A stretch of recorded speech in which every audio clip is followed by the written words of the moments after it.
और इसी के साथ अब आपको सुनाते हैं अंतर्राष्ट्रीय महिला दिवस के मौके पर जन टीवी के न्यूज कोऑर्डिनेटर योगिंदर शर्मा ने आईएएस श्रेया गुहा से खास बातचीत की। इस दौरान उन्होंने अपने सफर की जानकारी दी। देश और दुनिया में अंतर्राष्ट्रीय महिला दिवस मनाया जा रहा है, लेकिन महिला दिवस एक ही दिन क्यों? हर दिन महिला अपने आप को साबित करती है और जहां अवसर मिलता है निश्चित रूप से उसे उसी तरह से निभाती है जो एक पुरुष निभा सकता है। लेकिन सोच है तो हमारी है कि महिला नहीं कर सकती। हमारे साथ में श्रेया गुहा जी हैं जो राजस्थान में एसीएस हैं और जिस भी विभाग की जिम्मेदारी मिली बखूबी उन्होंने निभाया है। मैम, जंटी में आपका स्वागत है और विमेंस डे की आपको बहुत बहुत शुभकामनाएं। विमेंस डे को लेकर के महिलाओं के प्रति जो भाव आज भी हमारे सोच होता है कि महिला नहीं कर पाएगी, ऐसा कभी लगा आपको? धन्यवाद, आपने आज यहाँ बुलाया और मैं ये कहना चाहूँगी कि मेरी अब 30 साल की सर्विस हो गई है। तो जब मैंने शुरुआत में ज्वाइन किया था तो ऐसा भी दिन होता था कि मैं पूरे कमरे में अकेली महिला होती थी और सारे जितने सीनियर जूनियर सब ही पुरुष होते थे। तो तब भी ऐसा नहीं लगा कि कहीं मैं अलग हूँ या कहीं मुझे बहुत कॉन्शियस होने की ज़रूरत है। एक कॉन्फिडेंस अपने में होना बहुत ज़रूरी है। तो जब तक वो आप में एक आत्मविश्वास हो और आप में एक निश्चय आपने किया है कि आप सर्विस में आए हैं तो आपको जो पब्लिक गुड के लिए सेवा की भावना से काम करना है, तो तब कभी दिक्कत आती नहीं है। और आज तो ऐसा हो गया है कि लगभग आधा ऑफिस ही मुझे दिखता है कि महिलाएं इतनी हो गई हैं हमारे वर्कफोर्स में, और जयपुर में तो बहुत हर ऑफिस में है। तो बहुत अच्छा लगता है क्योंकि जो डिसीजन मेकिंग का प्रोसेस है, जहाँ निर्णय लेने की स्थिति है या जहाँ कटिंग एज पे जो हमारे जॉब्स हैं वहाँ पे महिलाएं हैं, तो उससे मुझे बहुत एक संतोष मिलता है। जी, आप कलेक्टर भी रही कई जिलों में और अभी जिस भी विभाग में सेक्रेटरी हो, प्रिंसिपल सेक्रेटरी हो या एसीएस हो, कभी ऐसा कहीं पे महसूस होता है या खुद को आपको भी कि अगर कोई महिला अधिकारी है कि अच्छा पुरुष से चांस लेना चाहिए, पता नहीं कर पाएगी नहीं कर पाएगी, कई बार ऐसी थॉट लोगों के बीच आती है, ऐसा है या नहीं है? ये आपने बहुत एक रोचक सवाल पूछा है क्योंकि जब मैं अपने पहले ज़िले में गई, मेरी पहली पोस्टिंग थी, तो मुझे धौलपुर लगाया गया और यही प्रश्न सचिवालय में कई अधिकारियों ने उठाया है कि धौलपुर कोई महिला कैसे जा सकती है। और जब मैं धौलपुर पहुंची तो मुझे तब पता चला कि वहाँ कलेक्टर तो दूर, कभी कोई महिला अधिकारी ही नहीं रही थी। तो लोग देखने आते थे कि ऐसा संभव है कि कोई अधिकारी भी महिला हो सकती थी। तो मैं 3 साल वहाँ रही और मैं लगभग हर वहाँ ग्राम पंचायत में मैंने दौरा किया। तो जब मैं जाती थी तो वहाँ पे छज्जों पे महिलाएं आ जाती थी ये देखने के लिए कि ये क्या कोई महिला कलेक्टर तो दूर, कोई अधिकारी या कोई गाड़ी में कोई आई है या कोई सरकारी लवाजमे के साथ आई है तो महिला कैसे आ सकती है, या महिला की कोई सुन कैसे रहा है, या महिला यहाँ निर्णय कैसे ले रही है, या ये सारे पुरुष महिला के पीछे कैसे चल रहे हैं।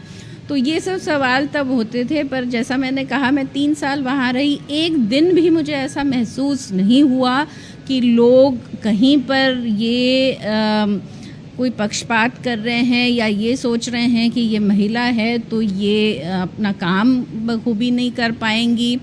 और मेरा 1 साल का तब बेटा था, पर मैं उसको लेके भी कई जगह रात्रि चौपाल पे जाना पड़ता था, नाइट हॉल्ट करना पड़ता था। तो वो गांव वाले भी यही सोचते थे कि देखो आप बखूबी सारे अपने जो रिस्पॉन्सिबिलिटीज़ हैं वो निभा रहे हैं। तो मुझे तो बहुत ही आनंद आया काम करके।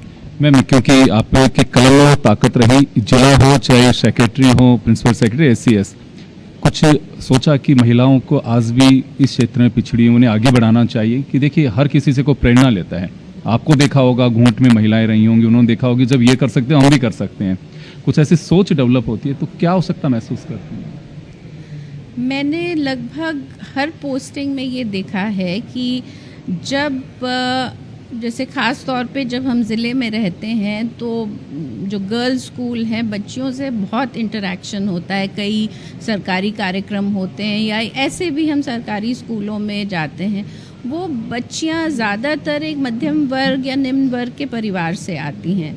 तो जब वो आपको देखती हैं और आपको एक इस ओहदे पर देखती हैं कि उनको लगता है कि देखो आसपास जितने पुरुष हैं, हमारे परिवार के जो पुरुष हैं एक रिस्पेक्ट से उनको देख रहे हैं, तो वो जो एक मोटिवेशन उन बच्चियों में आता है वो मैंने प्रत्यक्ष रूप से देखा है अभी भी। क्योंकि जब मैं तो 20 साल हो गए मेरे को अब ज़िले में कलेक्टर लगे हुए, तो अब बच्चियां जो बड़ी हो गई हैं कई उन ज़िलों से आती हैं। जैसे मैं धौलपुर रही, मैं करौली रही, काफ़ी पिछड़े हुए ज़िले थे उस समय।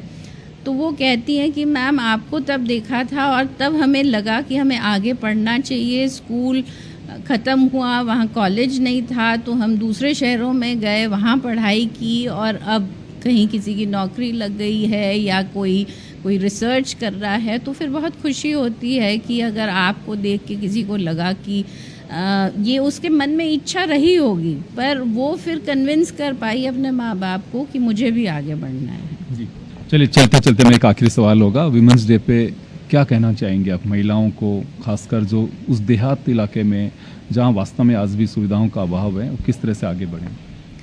मैं सबसे पहले तो अभिभावकों को अपील करना चाहूँगी कि सबसे बड़ी जो एक उपहार या गिफ्ट आप अपने बच्ची को दे सकते हैं वो है शिक्षा का।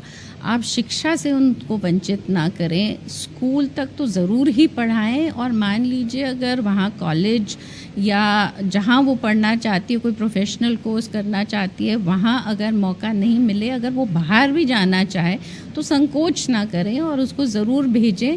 और जो उसका संकल्प है, जो उसकी इच्छा है, जो उसके मन में है, वो करने में उसको सपोर्ट करें। कई बार वो चाहे ऐसे ही कदम उठाना चाहेगी जो आपको लगेगा कि ये लड़की कैसे कर पाएगी, या सबसे ज़्यादा चिंता होती है ये सुरक्षित रहेगी या नहीं रहेगी, मैं उसको कैसे जाने दूँ।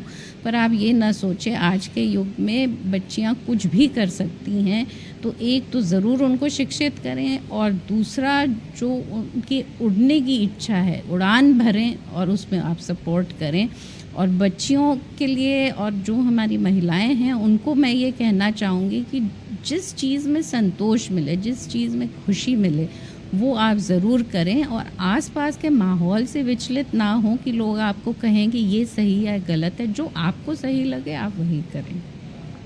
बहुत बहुत आभार मैम। और निश्चित रूप से एक भरोसे की बात, और आप भरोसा रखिए, खुला आसमान है, ईश्वर ने पंख दिए हैं, उड़ने की ताकत दी है, उन पे बस केवल और केवल भरोसा रखिए। महिला को जो भी अवसर मिलेगा उसे बखूबी निभाएंगी। कैमरा पर्सन श्याम के साथ योगेंद्र।